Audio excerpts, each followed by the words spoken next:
আসসালামু আলাইকুম গাইস। এখন ওই বেগুন আর আলু কাটতেছি আর এই ভাত চাপাই দিয়েছি। হ্যাঁ, রান্না আজকে কি হবে সবই দেখামো।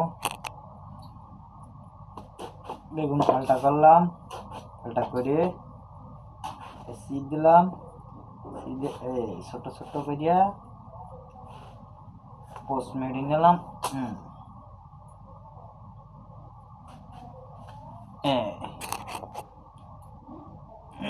বেগুন কাটা শেষ, এখন আলু কাটতেছি। বন্ধুরা, আলু কাটা শেষ, পেঁয়াজ কুচাই, পেঁয়াজ কাটি। পেঁয়াজ কিন্তু আমি সিলি ফেলাই দিই, আমি ধুই না। দিলে যে পেঁয়াজের আটা, এই আটাগুলো সব পানির সাথে চলে যায়, তরকারির স্বাদ কমে যায় একটু।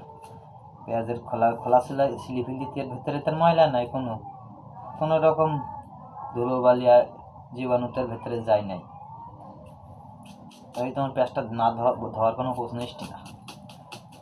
যা রুচিটি বা দেখে ধুয়ে পরিষ্কার করে খাই, আমরা একটু নোংরা করে খাই না কি বলো?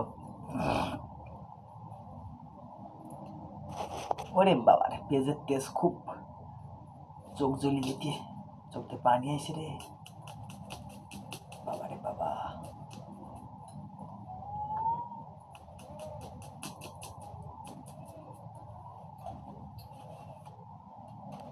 এবারে কিন্তু মরিচ কোটার পালা।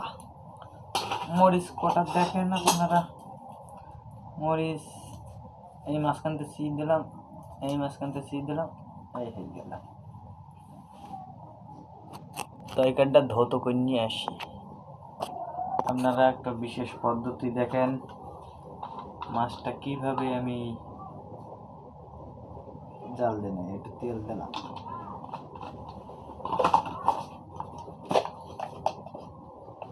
হাফ চামচের বেশি একটু হলুদ দিলাম,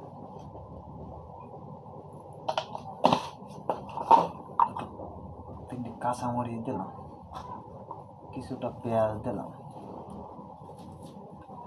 একটু আদা রসুন দিলাম, শুকনো মরিচের গুঁড়ো দিলাম 1 চামচের একটু বেশি, আর একটু মশলা দিলাম হাফ চামচ দিয়ে, এবার অবশেষে দিলাম পরিমাণ মতো লবণ দিয়ে এই যে মাখালাম।